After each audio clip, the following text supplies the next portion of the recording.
大家好，我是云飞。之前我拍摄一些视频的时候，大家是一眼就认出了这个标啊，并且表示和我一样都是选择了 KTC 的显示器，也难怪 KTC 它有着28年的显示器制造经验，搞出来的机子也确实就很火。这不就巧了嘛，我也早有此意，想要和大家分享一下这款显示器，来自他们的新款 KTC H27P3。这是一款产品性能和质量都非常不错的专业屏幕，有着 5K 的高分辨率、超高的色域覆盖，并且还支持苹果设备的 HDPI。关键词我就说这么多，别的我们还是按照惯例先点赞收藏支持一下，先和我一起来快速开个箱，看看到底有哪些东西。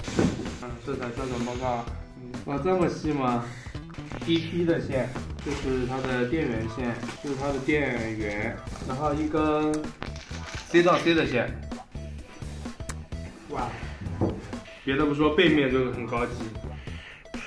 HDMI、DP、Type-C， 两个 USB。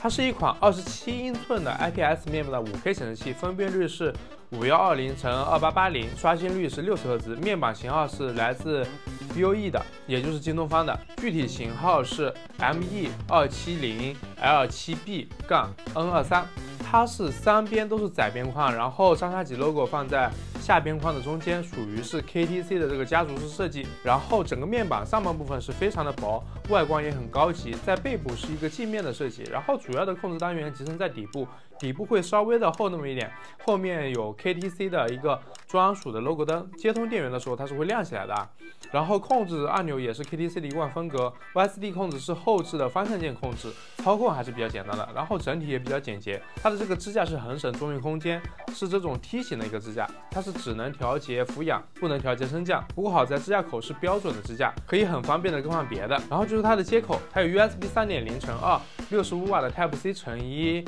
HDMI 2.0×1 DP 1.4×1。电源的话是外置电源适配器，也就是我们说的大砖头啊。显示器本体它并没有扬声器，但是有耳机接口。从外观风格来看，咱们这个还是非常简洁时尚的一个设计，窄边框带来了不错的视觉沉浸感啊。那么它的显示效果到底如何呢？漏光控制呢？我们直接来测试一下它的峰值亮度。我们可以看到它的最高亮度激发还是很不错的，而且屏幕的亮度均匀度我也是简单量化测试了一下，中间以及四周的亮度表现还是非常优秀的，边缘的会稍微差一点，亮度衰减相对较大。这个一般是 IPS 可视角的一个通病。色温均匀性我也有简单测试，我们可以看到咱们这块屏幕的一致性表现还是非常良好的。我们测试标记的色温值在6600K 到6800K 之间波动，整体的差值比较均匀，中心区域波动控制在200K 以内，没有明显的色温偏移现象，这个还是很顶的。而它的漏光检测、压迫性漏光表现也都还挺不错的。这块京东方的面板在他们手里调教的还是非常 nice 的。而一块强大的专业显示器，重要的还是它的色域表现。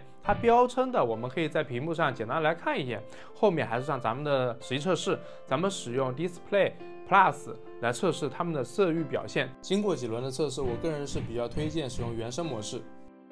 这个模式调的还是比较顶的，实际测试下来，色域覆盖分别可以达到99.9%的 sRGB、95.5%的 Adobe RGB、98.1%的 DCI-P3， 而色域容积分别可以达到161.7%的 sRGB、114.4% 的 Adobe RGB、114.6%的 DCI-P3。在 Delta E76 中更是测得平均 Delta E 是 0.09， 作为专业显示器来说是很棒的一个存在了。性能方面我们都了解了。那么回到我们的实际使用上，我是作为 Mac 的主屏幕使用，实际使用下来还是有蛮多值得称赞的点。首先它是直接可以给我的笔记本电脑供电，然后自带2个 USB 口，也是可以直接接入我们的鼠标和键盘，又省了一个拓展物的位置。而且在 Mac 显示器的设置里面还有 HDPI 的支持，不管是 5K 还是设成 2K， 缩放文字都是清晰锐利，就很棒。在颜色方面我们就不用多讲了，出厂出台校色，然后我们上面也测试了它的色域都很不错。而在对比度方面，在观看 HDR 内容的时候，对比度可以达到2000:1，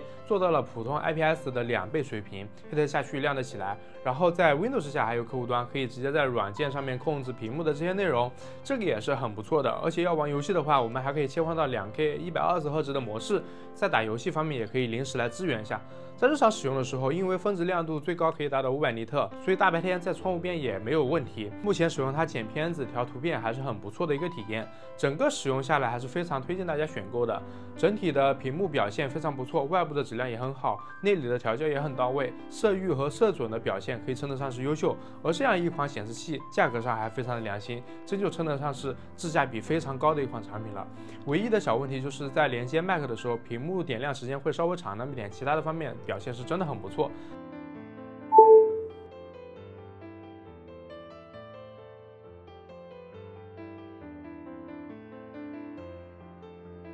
大家有设计显示器的需要，我觉得可以试试 KTC 的这款，整体的表现是真的很 nice。那么这就是我这次的 KTC H27P3 显示器的一个体验分享了，希望可以帮助到大家。买了的用户也记得回来说说你的看法，如果有什么想我测的产品，也欢迎评论。我是云飞，记得点赞收藏。那我们下视频再见。